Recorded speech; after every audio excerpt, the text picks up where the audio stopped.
Hello friends, রুবিস কুকারিতে আপনাদের সকলকে স্বাগত। আজ অদ্ভুত রকমের একটা ডিমের অমলেট করে আপনাদের দেখাতে চাই। কিছুই না, শুধু মাশরুম আর কিছু ধনেপাতা কুচি, সাথে এই অমলেটের সাথে পালং শাক, বেবি কর্ন আর চেরি টমেটো। তাহলে দেখুন, আমি কিছু ধনেপাতা কুচি করে নিচ্ছি। এই ধনেপাতা 4টে ডিম ভেঙে নিয়েছি, তার সাথে অ্যাড করে দিলাম। 2 টেবিল স্পুন দুধ অ্যাড করে দিলাম। স্বাদ মতো নুন আর স্বাদ মতো গোলমরিচের গুঁড়ো দিয়ে দিলাম। সব কিছু একসাথে ভালো করে ফেটিয়ে নিচ্ছি যাতে অমলেটটা খুব সফট হয়।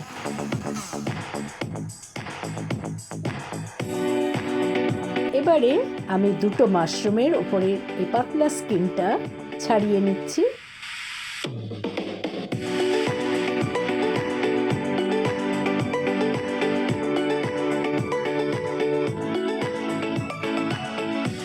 দুটোরই ছাড়ানো হয়ে গেল, এবার স্লাইস করে নিচ্ছি।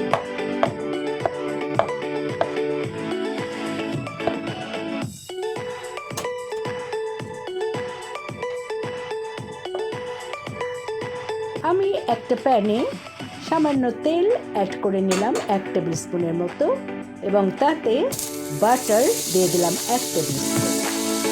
4টে ডিমের অমলেট হবে এখানে, তাই আমি একটু বেশি রকমই ইউজ করলাম। প্রথমে দিয়ে দিলাম মাশরুম পিসগুলো। এবার উল্টে পাল্টে একটু হাই ফ্লেমে নাড়াচাড়া করে নিচ্ছি।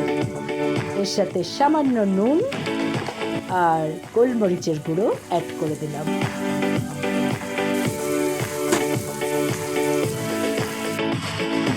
এবারে আমি ফেটিয়ে রাখা ডিম এর সাথে অ্যাড করে দিচ্ছি। চারদিক থেকে এভাবে ছড়িয়ে দিলাম।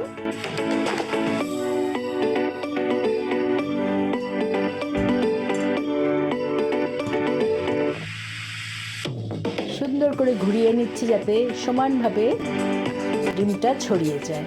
এর মধ্যে গ্রেট করে দিচ্ছি চিজ। আমি মজারেলা চিজ ইউজ করেছি, আপনারা যে কোনো রকম চিজ ইউজ করতে পারেন।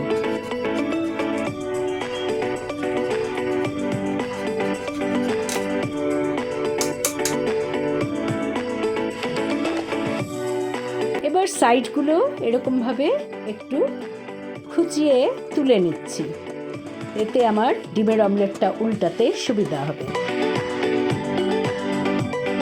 এবার দেখুন, সুন্দর করে হাফ ফোল্ড করে নিলাম, নিয়ে একটু চেপে দিলাম। কালারটাও খুব সুন্দর হয়েছে। এবার আরেকবার উল্টে নিচ্ছি।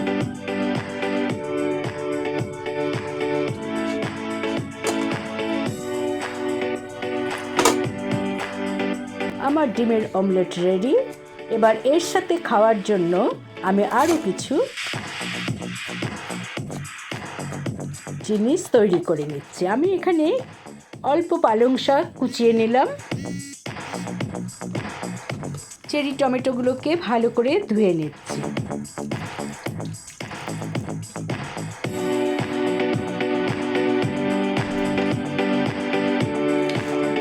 নিলাম কিছু বেবি কর্ন। বেবি কর্নগুলোকে লম্বা লম্বা করে কেটে নিচ্ছি।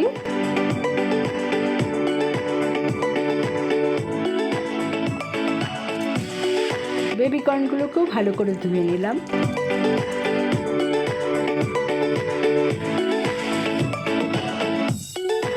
এবারে এগুলোকে একটু তেলে নাড়াচাড়া করে নেব। তার আগে আমি কিছু রসুন কোয়া, এখানে 5 কোয়া রসুন আছে, এগুলোকে কুচিয়ে নিলাম।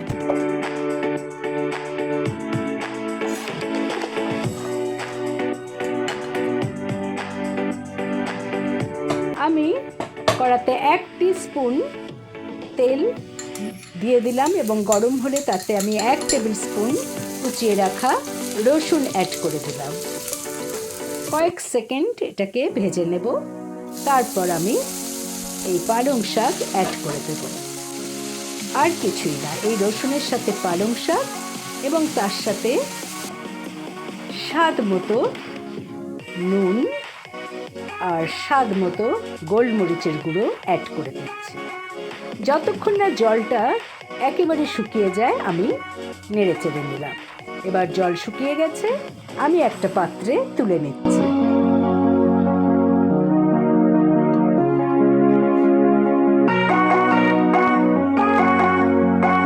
আবারও একটা প্যানে সামান্য তেল অ্যাড করে আমি বেবি কর্নগুলো একটু নেড়ে চেড়ে নেব।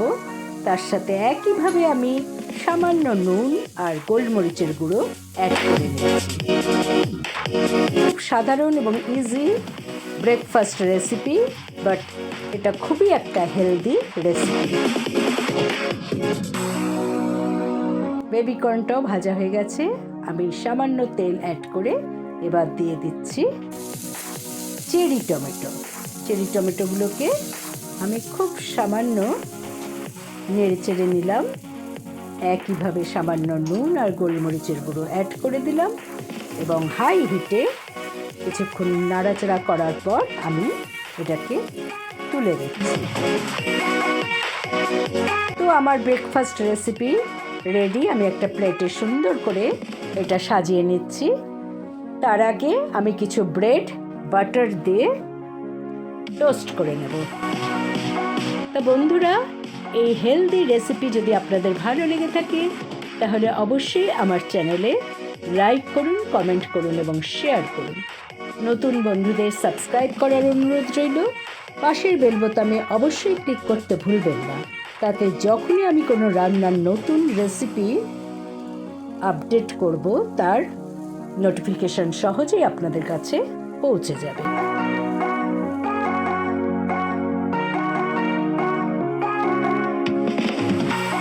কোনো রকম মশলা ছাড়া এত হেলদি একটা সুন্দর রেসিপি আপনারা সহজেই বাড়িতে বানিয়ে নিতে পারেন।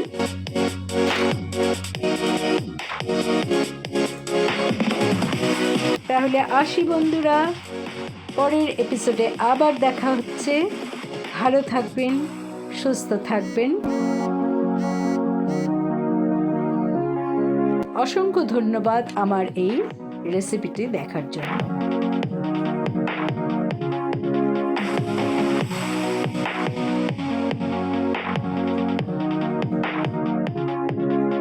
তাহলে আসি বন্ধুরা, বাই।